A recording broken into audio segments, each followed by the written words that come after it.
Paano nga ba makikita ang mga deleted messages, yung mga text, yung mga comments sa Facebook, yung mga comments sa TikTok, yung mga chats o mga comments sa mga ibang social media account.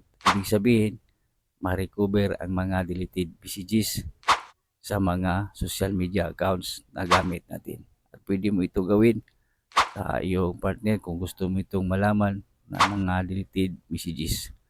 Kung bago ka pa lang sa ating video, kung nais kang malaman, i-comment sa comment section, at kung bago ka pa lang, click ang follow button sa tabi ng pangalan ko para updated ka palagi sa ating video. Tara, let's go! Take note lang kaibigan, kung ang mga deleted messages ng iyong partner ay gusto mong makikita, ay doon mo to sa partner mo ito ilagay na app.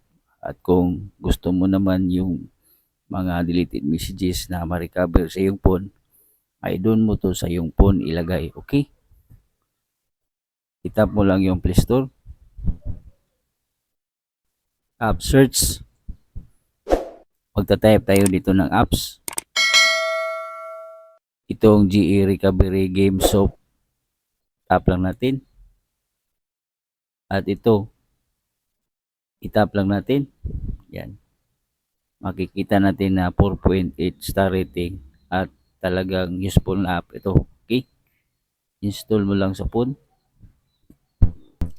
I-open mo lang. Dito, wag mo lang yung i-touch kasi nga may bayad. Ito ang tap mo, ang X. Continue. Tap arrow. Tap arrow ulit. At dito na natin itagilod ang nais nating ma-recover na mga deleted messages o mga messages na nais natin mahuli doon sa phone niya. Okay? Tap natin yung messenger, Instagram, kung may Instagram, messages, itagilon mo lang. Yung Gmail, tagilon mo lang. Yung phone, pwede din. Yung mga deleted contacts, pwede din. Yung photos, tagilon mo lang.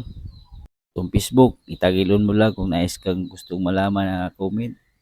Pwede din sa TikTok, itagilon mo lang kung may TikTok siya. Tap start. Allow. Then, itap mo lang to. Yan. Then, allow notification lang. Allow. Back. Back lang tayo. Then, ito na nga. Yung message o chat na kikita natin. Okay? So, ito na nga yung message na gusto natin makikita. Messenger. Yan. Ito na yung na-recover natin ng mga deleted messages. So, huwag kalimutang i-share ang ating videos. Tandaan ang kalaman ng kayamanan. God bless sa lahat.